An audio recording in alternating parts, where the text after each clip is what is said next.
কেমন হতো যদি আপনি মহাকাশে বসবাস করতেন? পুরো পৃথিবীটাকে দেখতে পেতেন আপনার চোখের সামনে, এমনকি ভেসে বেড়াতেন এক জায়গা থেকে আরেক জায়গায়।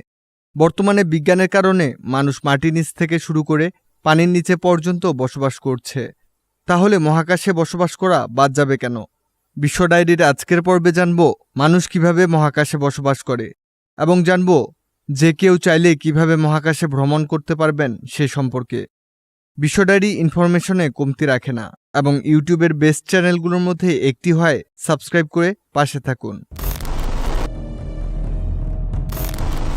মহাশূন্যে বসবাস করা পৃথিবীতে বসবাস করার মতো এতটা সহজ নয়।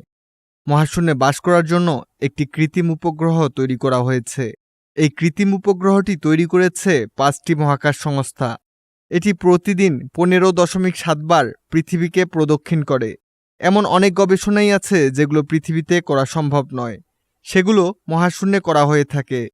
পৃথিবীর একমাত্র এই মহাকাশ স্টেশনটির নাম ইন্টারন্যাশনাল স্পেস স্টেশন, যার সংক্ষেপে ISS, যা তৈরি হয়েছিল রাশিয়া, আমেরিকা, কানাডা, ইউরোপ এবং জাপানের যৌথ উদ্যোগে। এই ইন্টারন্যাশনাল স্পেস স্টেশন বেশ বড়, এবং এটি একটি 5 রুমের বাড়ি হিসেবে মনে করা যেতে পারে। এর মধ্যে 2টি বাথরুম রয়েছে, একটি জিমনেশিয়াম, ও একসঙ্গে 6 জন মানুষ থাকার পক্ষে এটি উপযুক্ত। এটির ওজন 1 মিলিয়ন পাউন্ডের ওপরে। এটির মধ্যে মার্কিন যুক্তরাষ্ট্র, রাশিয়া, জাপান এবং ইউরোপের বিভিন্ন দেশের বৈজ্ঞানিক সহ তাদের রিসার্চ ল্যাব রয়েছে। মহাশূন্যে থাকা মানুষজন পৃথিবীতে থাকা মানুষজনের চেয়ে অনেক ভিন্ন জীবনযাপন করে থাকে। মহাশূন্যে ভর এতটাই কম হয় যে পৃথিবীর মতো মানুষ হাঁটাচলা করতে পারে না, যে কারণে হাওয়ায় ভেসে থাকতে হয় তাদের। এটি এক ওজনবিহীন পৃথিবীর মতো, যেখানে মাধ্যাকর্ষণ বল এতটাই হালকা যে শুধু ছোট ছোট উপাদানই নয়, মানুষসহ এখানে থাকা সকল উপাদানই সবসময় ভেসে বেড়ায়। এখানে উপর নিচ বলতে কিছুই নেই, তাছাড়া নেই কোনো দিন বা রাতের হিসেব। পৃথিবীতে বসবাসের সময় যেভাবে হাইজিন মেনটেন করতে হয়, ঠিক সেভাবে মহাশূন্যে বসবাস করতে হলে এই হাইজিনের বিষয়টি মাথায় রাখতে হবে।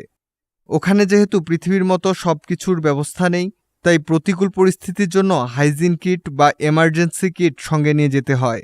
কিন্তু সেখানে চিরকাল বেঁচে থাকা নিরাপদ নয়, এবং দীর্ঘদিন সময় ধরে এই জায়গায় থাকা আপনার শরীরের পক্ষে ভালো হবে না। কারণ সাথে করে যে অক্সিজেন সাপোর্ট নিয়ে যাওয়া হয় তার মাত্রা কমতে থাকলে জীবন ধারণ করা কষ্টকর হয়ে পড়বে। আপনার মনে প্রশ্ন জাগতেই পারে, আন্তর্জাতিক স্পেস স্টেশন পৃথিবী থেকে দেখতে পাবেন কিনা? এই উত্তর দিতে গেলে বলতে হবে হ্যাঁ, মহাকাশ স্টেশন পৃথিবী থেকে দেখা যায়। আপনার পৃথিবীর অবস্থানের উপর নির্ভর করে দিনের কোন সময় এই মহাকাশযানটি পৃথিবী থেকে দেখা যাবে। এর জন্য নাসা তাদের স্পট দ্য স্টেশন বলে একটি কোটি সার্ভিস চালু করেছে, যার সাহায্যে আপনি সহজেই এই আন্তর্জাতিক স্পেস স্টেশনটির অবস্থান বুঝে এটি দেখতে পারেন। এই স্পেস স্টেশনটি রাতের আকাশে একটি খুবই উজ্জ্বল তারার মতো মনে হয়। এটি তারাদের মতো জ্বলে নেভে না, বরং এটি স্থির আলোরূপে মনে হয়। আপনি জানলে অবাক হবেন, চীন নিজের মহাকাশ স্টেশন নিজেই তৈরির উদ্যোগ নিয়েছে।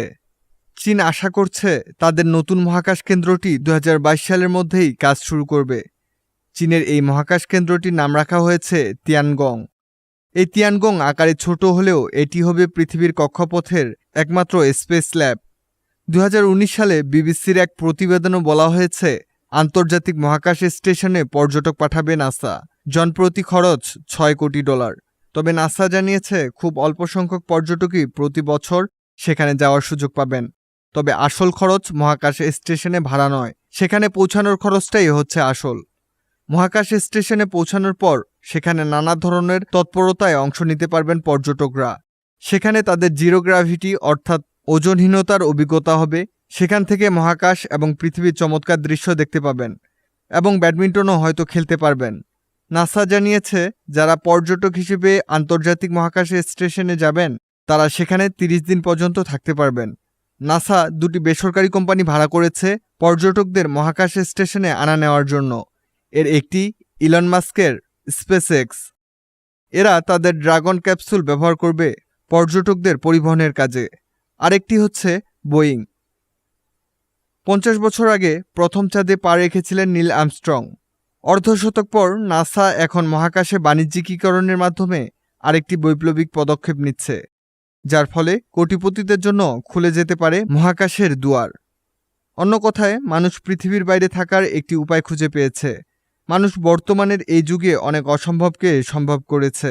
আজ থেকে কয়েক বছর আগে যা কল্পনা মনে হতো তা আজকে আমরা বাস্তবে দেখতে পাই। এমন অনেক রকম অবাক করার বিষয় যা আপনারা কখনো চিন্তাও করতে পারবেন না, তা আপনাদের সামনে আসতে পারে বিশ্ব ডায়েরির মাধ্যমে। তাই সাথে থাকুন এবং এভাবেই পাশেই থাকুন।